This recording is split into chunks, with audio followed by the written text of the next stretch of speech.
Sharing files and folders. This is a time-saving module that will really help you because now that you've gone through the steps to organize everything, now we want to think about the best way to share everything. Now, you definitely didn't want to share that mess you started this unit with, all your files here and there. So now everything's neat and clean. Now let's share that. So let's kind of talk a little bit about this. And in schools, most of the time it's set up that everybody has their own home drive. In some schools, they have what are called shared drives.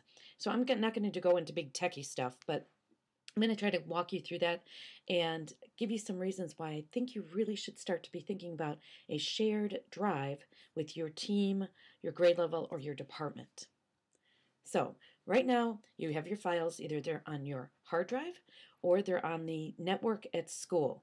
Now, having them on the network at school, they're being backed up every night. If they're on your local hard drive, that's usually up to you to back it up. It just depends on how your network's set up. So now that you have all your system organized, you got to first of all, you got to make sure it's backed up. That's coming up in another module. But we need to know where everything is. So that's the first thing. Where are your files right now?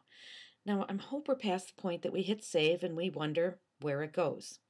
I know there's some of you out there, but we should always know what file, what folder, and what system we're on. So, number one, where is your stuff? Folders, you probably have stuff in folders if you follow the two modules. And one of the things you can do on your folders, it depends if you're on a Mac or PC, you've got a couple of different choices, but you can always set permissions for a folder. So for example, if you are the school administrator in charge of evaluating teachers, you should have those evaluations in a folder that is password protected. And it's called sharing and permissions. So you want to definitely make sure you do that. So you can lock things down or you can share them.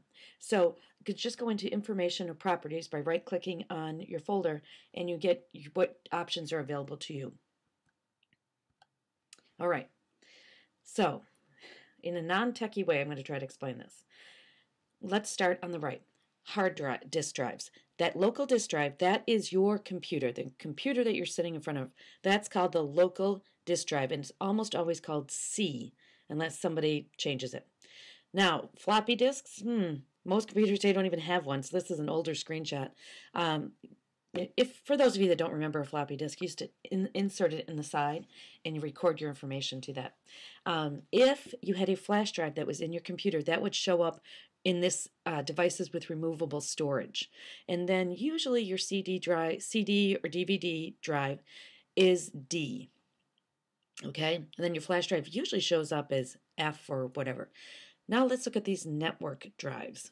One of them usually is your name. It's usually H. It's got your name, and that's your little private part on the server. On this one, I'm not sure where it is. But then all these, in the network drive section, all of these other ones are other drives. Like this one has arts. All the arts have one, I want you to imagine one folder on the server that everybody can work into. Now, if you're not in the arts, you can't get in that folder. It's usually how they set them up. All right, so that's network drive. That's what we're talking about sharing. So what we want to do, you probably can't do this yourself. You'll need the help of your tech people and maybe an administrator to direct this, but you want a shared drive for your team, your department, or your grade level. And that way, take a look. Here's just another visual one. Where you can have your, whatever your department or group is, can be in there. Now, don't forget your special ed folks, your speech paths, your administrators. You want to invite them into the shared folder, meaning you want to give them permission to get into your folder. So then you could keep the speech schedule in there. You could keep everything all in one place. These would all be on the network, so you'd have to remember if you needed something out of these and you need to work from home, you would still need to move them to a flash drive or something like that. But this is what shared drive. And the reason you want one of these is because let's say that you have a team member that is going on maternity leave next month. You don't want to have to get their password and go into their stuff to get out maybe your collaborative documents. You want to move them all to a shared environment. For example, if you were an elementary teacher, you might have one folder on your shared drive for field trips. Everything tied to a field trip is going to be in that shared folder. So if that person that usually organizes it out ill, it doesn't matter. You can just go right into the shared drive. Everything is in one place. That's what's going to save you the time. Here's just another example of what it might look like when you go in. This is, again, there's that floppy disk, where you can see what it looks like. Okay, so that's saving on the network. Now let's talk about sharing in Google Docs. Google Docs gives you the opportunity, once you set up an account, to share folders, entire folders of information with other people. So you can go ahead and you look on the left. I color-coded mine, but I should take one of those folders. If I was working on one of my books, I could share this, the A to Z Web 2.0 tools. I might share that with my assistant, and then she can get in and see all my documents, work with them, and do whatever needs to be done in these documents. When you share a folder with somebody, you can let them only look at stuff. You can let them edit stuff and make changes. You always make the decision on who gets to be in there and sharing the information.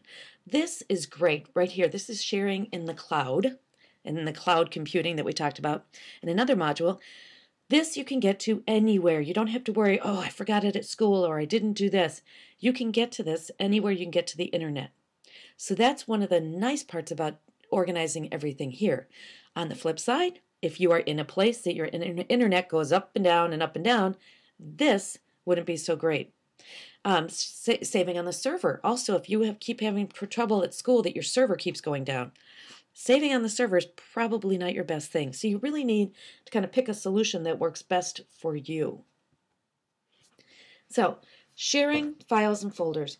We keep everything, keep the confidential stuff in your H drive privately backed up. But if it's files that are for the greater good, ask respectfully your tech person to see if you can move to a shared environment. I know and work with many schools, they don't email anything out to the staff. Everything goes into the shared file at school. So when it comes to the weekly announcements, you don't get an email on those. They're automatically just put right into the folder. So if you really use the whole concept of the shared files and the folders, and you really use it, you're going to save so much time and eliminate annoying attachments in email.